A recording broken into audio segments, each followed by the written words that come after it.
Bom dia, o meu nome é Miguel Carvalho Abrantes e faço esta proposta de atividade a que chamei os escudos dos 7 contratebas e os nossos.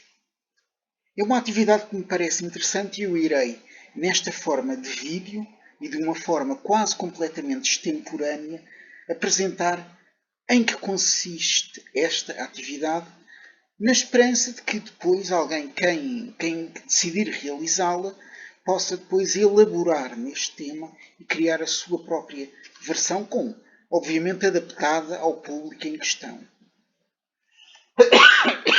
Perdão. Então, o que se pretende é o seguinte: os alunos, independentemente da sua idade, poderão, e certamente não conhecerão, muito sobre as guerras da Antiguidade. Provavelmente conhecem a Guerra de Troia e ouviram falar do cavalo. E então, partindo desta ideia da Guerra de Troia, podemos apresentar aos alunos que existiram outras guerras na Antiguidade.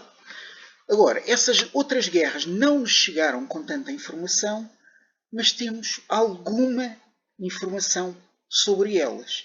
E agora esta parte é importante porque vamos falar sobre a Guerra de Tebas, mas a Guerra de Tebas pode ser apresentada com mais ou com menos detalhes mediante o público em questão. Eu vou apresentar isto de uma forma muito geral que depois poderá e deverá, note-se esse ponto, deverá ser adaptada ao público em questão. A Guerra de Tebas chegou-nos em diversas fontes, mas para esta atividade as fontes primárias particularmente relevantes são a peça 7 contra Tebas, de Ésquilo, e a peça Fenícias, de Eurípides. Porquê?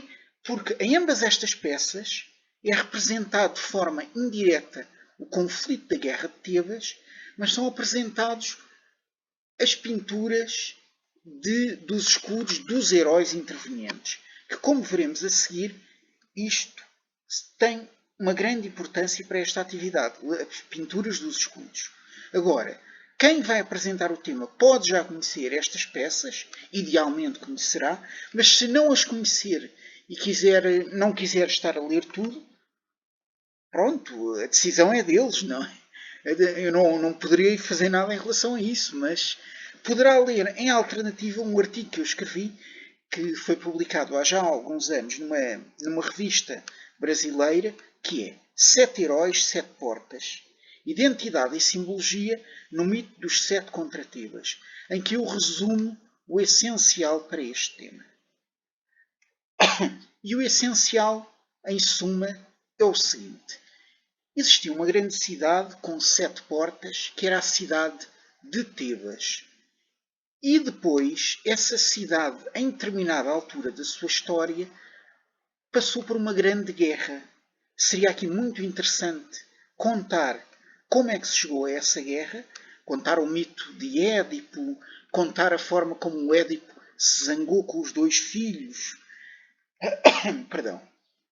Contar a forma como eu dizia, contar a forma como Édipo se zangou com os 2 filhos, como é que isso levou a toda a guerra e tudo isso. Mas, mais uma vez, isso poderá ser adaptado ao público. Por exemplo, um público mais velho certamente terá mais interesse nisso do que crianças. Mas então existiu esta guerra de Tebas, e se existiam grandes exércitos por detrás dos vários heróis, o elemento essencial é que a cidade foi atacada por 7 grandes heróis e foi defendida também ela por 7 grandes heróis. A sua identidade varia de uma fonte para outra, como poderão ver aqui neste breve resumo que eu fiz no artigo. Esta tabela veio daquele artigo que eu disse há pouco. E então, estes heróis são representados nestas peças essencialmente através dos seus escudos. Por exemplo, podem ver aqui do lado direito o herói Capaneu, prestes a subir a muralha da cidade. Isto é um episódio muito famoso do mito e daí eu tê-lo representado aqui.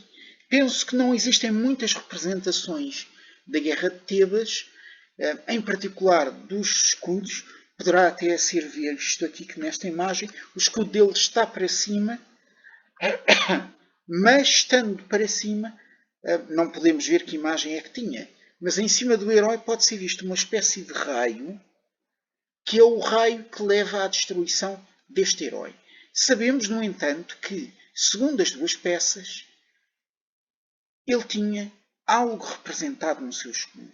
Segundo a primeira versão da história, a que temos acesso, ele tinha representado um homem nu portando fogo, uma tocha flamejante em suas mãos como arma, e que em letras douradas proclama: "Vou queimar a cidade". Isto é uma versão.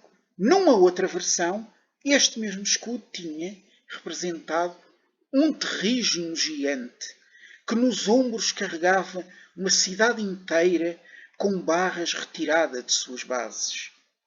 Agora, como é completamente óbvio, são símbolos diferentes, mas em ambos os casos, estes símbolos remetem para o desejo destruidor de Capaneu, que é um desejo importante porque é esse desejo que leva à sua destruição.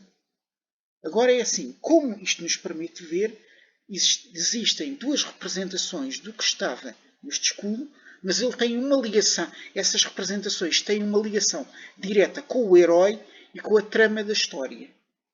E então, em que consiste esta atividade?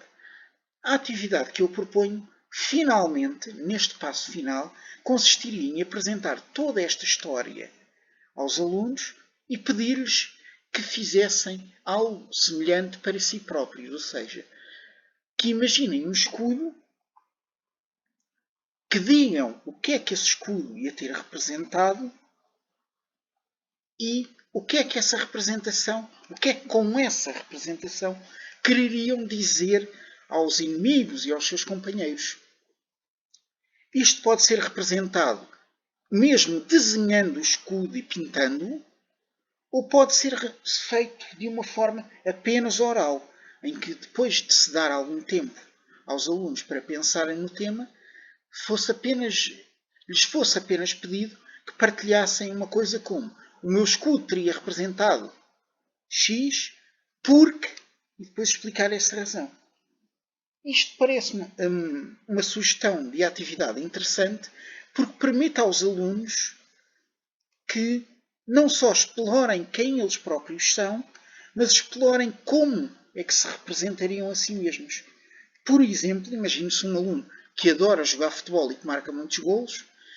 Com base nessa explicação, ele poderia, por exemplo, fazer um escudo em que está desenhado uma baliza e uma bola de futebol. Certamente que existem muitas ideias que podem explorar, mas isto leva aos alunos a que os alunos percebam mais não só sobre si mesmos, mas que também tenham uma certa forma de representar o tema de forma a interagirem com os seus colegas e conhecerem também melhor os seus colegas.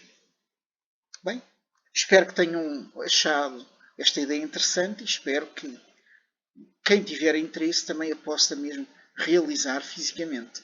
Obrigado.